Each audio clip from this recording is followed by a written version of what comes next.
नमस्कार, आप देख रहे हैं एसपीटी लोकल न्यूज। पेश है 29 अक्टूबर बुधवार शाम 4:15 बजे श्रीगंगानगर हनुमानगढ़ जिले की बड़ी खबरें। श्रीगंगानगर के पुलिस थाना सदर क्षेत्र के अंबे विहार कॉलोनी में एक मकान से अज्ञात चोर द्वारा सोने की चैन और नकदी चोरी लूट ली गई। पुलिस ने पीड़िता की रिपोर्ट पर मुकदमा दर्ज किया है। पुलिस के अनुसार अमीर खान पुत्र दिलावर खान निवासी गली नंबर 3 अंबे विहार ने रिपोर्ट दी कि वह पहले गली नंबर 1 में किराए के मकान पर रहता था।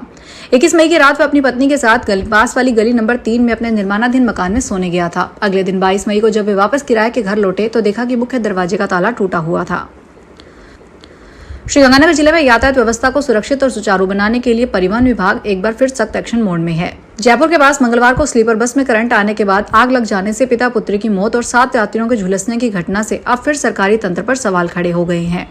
परिवहन विभाग ने नो लगेज अभियान शुरू किया है। इस विशेष अभियान के तहत अब किसी भी बस के मालिक या संचालक को बस की छत पर सामान या लगेज रखने की अनुमति नहीं होगी। जैसलमेर के बाद जयपुर में बस अग्निकांड होने के बाद में श्रीगंगानगर जिले का परिवहन विभाग भी सड़कों पर उतर आया है। कई बसें सीज की गई है। श्रीगंगानगर शहरों के एक बुजुर्ग व्यापारी ने जोधपुर के एक व्यापारी पर 75 लाख रुपए ठगने के आरोप में कोतवाली पुलिस थाने में मुकदमा दर्ज करवाया है। पुलिस के अनुसार 74 वर्षीय व्यापारी मानक चंद्र बोथरा निवासी B2 मदन विहार ने जोधपुर निवासी राजेंद्र भंडारी पुत्र पुखराज भंडारी के खिलाफ 75 लाख की ठगी का आरोप लगाया है। पीड़ित मानक चंद बोथरा ने पुलिस को बताया कि राजेंद्र भंडारी ने उसकी पुरानी जान पहचान थी। भंडारी ने स्वयं को शंखेश्वर इलेक्ट्रॉनिक और मैनेटरी नामक व्यवसाय का संचालक बताते हुए मुझ पर व्यापार में निवेश के लिए प्रलोभन दिया। उसने कहा कि निवेश करने के बाद हर माह कम से कम 7 लाख का मुनाफा मिलेगा। इस विश्वास में आकर मैंने आरोपी के खातों में कुल 75 लाख की राशि RTGS और चेक द्वारा ट्रांसफर की। श्रीगंगानगर में पुरानी आबादी पुलिस ने कुंज विहार A माइनर किनारे कार सवार एक युवक को नशीले कैप्सूल की खेप सहित गिरफ्तार कर लिया। आरोपी के खिलाफ मुकदमा दर्ज किया गया है। पुलिस के अनुसार हवलदार लखन मीना के नेतृत्व में गश्त कर रही पुलिस ने मुखबिर की सूचना पर पदमपुर मार्ग पर कुंज विहार में A माइनर किनारे हुंडई कार में सवार संदीप वर्मा उर्फ दोगी पुत्र हरीश वर्मा उर्फ हरिया निवासी केदार चौक निवासी पुरानी आबादी को नशीली दवाइयों सहित गिरफ्तार कर लिया। कार में एक कार्टून में 4000 नशीले कैप्सूल बरामद हुए। श्रीगंगानगर एसपी डॉक्टर अमृता दुहन ने कहा कि देश भर में साइबर ठगी के मामले बढ़ते जा रहे हैं। डिजिटल अरेस्ट करने की जैसी कोई स्थिति नहीं होती है। ठग पुलिस CBI ED और न्यायिक अधिकारी बनकर डिजिटल अरेस्ट करने की धमकी देकर रुपया मांगते हैं। ऐसी स्थिति में डरने की जरूरत नहीं है। पैसा मत भेजें और पुलिस को सूचना दें। जागरूकता ही हमें लाखों करोड़ों की ठगी होने से बचा सकती है। एसपी राष्ट्रीय साइबर सुरक्षा जागरूकता अभियान के तहत ST बिहानी कॉलेज परिसर में स्थित हाल में आयोजित एक दिवसीय कार्यशाला को संबोधित कर रही थी। उन्होंने साइबर क्राइम से बचाव के बारे में विस्तार से जानकारी दी। उन्होंने विद्यार्थियों को व खासकर वरिष्ठ नागरिकों को झांसे का शिकार नहीं बनने के उपाय बताए। श्रीगंगानगर जिले के जैसर कस्बे के वार्ड नंबर 14 में व चक 2 LC में स्थित सूने मकान से अज्ञात चोर लाखों रुपए के जेवरात चोरी करके ले गए। पुलिस ने दोनों मकान मालिकों की रिपोर्ट पर संयुक्त रूप से चोरी का मुकदमा दर्ज किया है। पुलिस के अनुसार वार्ड नंबर 14 निवासी पूरन सिंह व चक 2 LC निवासी सुरेंद्र बिश्नोई दीपावली पर अपने गांव गए हुए थे। पीछे घर पर कोई नहीं था। इस दौरान अज्ञात चोर दोनों मकानों के ताले तोड़कर सोना चांदी के जेवरात चोरी करके ले गए। मुकदमे की जांच ASI छोटू राम को सौंपी गई है। श्रीगंगानगर की निवासी सुश्री मनिका विश्वकर्मा सुथार, जिन्हें हाल ही में मिस इंडिया यूनिवर्स का प्रतिष्ठित खिताब हासिल हुआ है, को लायंस क्लब श्रीगंगानगर मेन ने विशेष रूप से सम्मानित किया। क्लब के पदाधिकारियों ने उन्हें आगामी मिस वर्ल्ड यूनिवर्स प्रतियोगिता के लिए शुभकामनाएं देते हुए गुड लक कहा और उन्हें उज्जवल भविष्य की कामना की। सुश्री मनिका इन दिनों अपने गृह नगर श्रीगंगानगर में परिवार के साथ कुछ समय बिता रही है। साथ ही वे विश्व स्तरीय प्रतियोगिता की तैयारी में व्यस्त है। श्रीगंगानगर में लौह पुरुष वल्लभ भाई पटेल की 150वीं जयंती पर आयोजित होने वाली यूनिटी मार्च को लेकर बुधवार को जिला कलेक्ट्रेट सभागार में अतिरिक्त जिला कलेक्टर श्रीमती रीना चिंपा की अध्यक्षता में बैठक हुई। इस बैठक में ADM ने उपस्थित अधिकारियों को यूनिटी मार्च के संबंध में आवश्यक दिशा निर्देश दिए। जिला स्तरीय पद यात्रा 31 अक्टूबर से शुरू होगी, जो 25 नवंबर तक निकाली जाएगी। पद यात्रा से पूर्व लोगों में माहौल बनाने के लिए स्कूल कॉलेजों में अलग अलग प्री इवेंट निबंध प्रतियोगिता, वाद विवाद प्रतियोगिता, सरदार पटेल के जीवन पर संगोष्ठी, नुक्कड़ नाटक आदि का आयोजन करवाया जाएगा। श्रीगंगानगर शहर में डेंगू का प्रकोप बढ़ता जा रहा है। इससे कई रोगी मौत के मुंह में चले जाते हैं।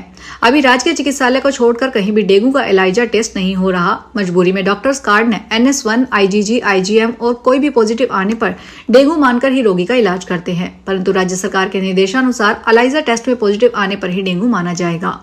तपोवन ट्रस्ट के अध्यक्ष महेश पेड़ीवाल ने बताया कि स्थिति को ध्यान में रखते हुए तपोवन चिकित्सालय लेबोरेटरी में एलाइजा की सुविधा प्रारंभ की गई है। इसका शुल्क भी मात्र 500 रुपए रखा गया है। कार्ड द्वारा जांच करने पर तपोवन में मात्र 300 रुपए ही शुल्क लिया जाता है। श्रीगंगानगर में विशेष गहन पुनरीक्षण कार्यक्रम की तैयारी को लेकर मुख्य निर्वाचन अधिकारी नवीन महाजन की अध्यक्षता में बुधवार को वीडियो कॉन्फ्रेंसिंग के जरिए जिला स्तरीय अधिकारियों की बैठक हुई। इस वीसी बैठक में प्रदेश के मुख्य निर्वाचन अधिकारी श्री महाजन ने अधिकारियों को SIR संबंधी आवश्यक निर्देश दिए। बैठक में जिला कलेक्टर और जिला निर्वाचन अधिकारी डॉक्टर मंजू, SDM नयन गौतम, नगर परिषद आयुक्त रविंदर सिंह यादव सहित अन्य अधिकारी मौजूद रहे। श्रीगंगानगर में रेगुलेशन उप समिति की बैठक बुधवार को सिंचाई विभाग के विश्राम गृह स्थित सभा कक्ष में हुई। इस दौरान सबसे पहले सदस्यों को नहरों का वरीयता क्रम और रनिंग दिनों का चार्ट वितरित किया गया। चर्चा के बाद तय किया गया कि सभी नहरें पानी की उपलब्धता और वरीयता के अनुसार चलाई जाएगी। इस दौरान जल वितरण समिति जेड नहर के अध्यक्ष गुरजीत सिंह मंगा, भरपूर सिंह व अभयजीत सिंह चहल के नेतृत्व में किसानों का शिष्टमंडल अधिकारियों से मिला। किसानों का कहना है कि गुरुवार को F नहर बंद होने के कारण 250 क्यूसेक पानी शेष बचेगा। इस पानी से ZYF फार्म में नहर को ओवरलोड चलाया जाएगा। विवेकानंद सेवा ट्रस्ट श्रीगंगानगर के तत्वाधान में महात्मा गांधी विद्यालय नंबर 5 से 31 अक्टूबर को विद्यालय के बच्चों को श्रीकृष्ण भोज खिलाया जाएगा। प्रधानाचार्य रिम्पा तलवार ने बताया कि श्रीकृष्ण भोज के लिए उन्होंने ट्रस्ट से आग्रह किया था। इसी दिन विद्यालयों में मेगा PTM का आयोजन किया जाएगा।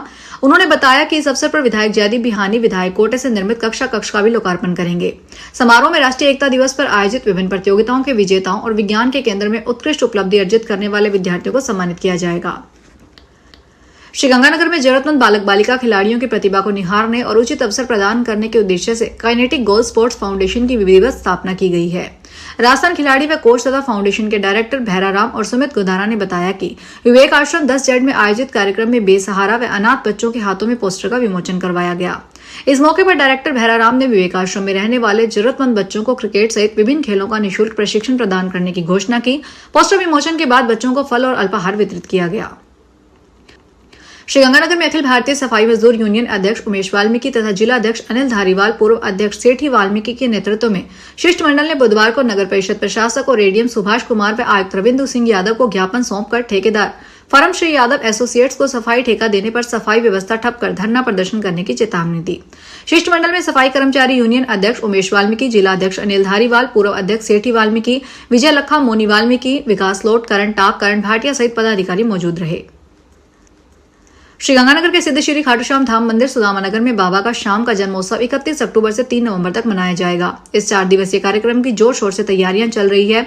मंदिर के मुख्य सेवादार संदीप शेरेवाला ने बताया कि मंदिर प्रांगण में साज सज्जा व सजावट का कार्य किया जा रहा है। आयोजन के दौरान बाबा शाम का विशेष श्रृंगार होगा। इसके लिए कोलकाता से फूल मंगवाए जाएंगे। मंदिर प्रांगण में रंग बिरंगी लाइटें, गुब्बारों और दुपट्टों से सजाया गया है। फिलहाल इस बुलेटिन में इतना ही। फिर हाजिर होंगे बड़ी खबरों के साथ।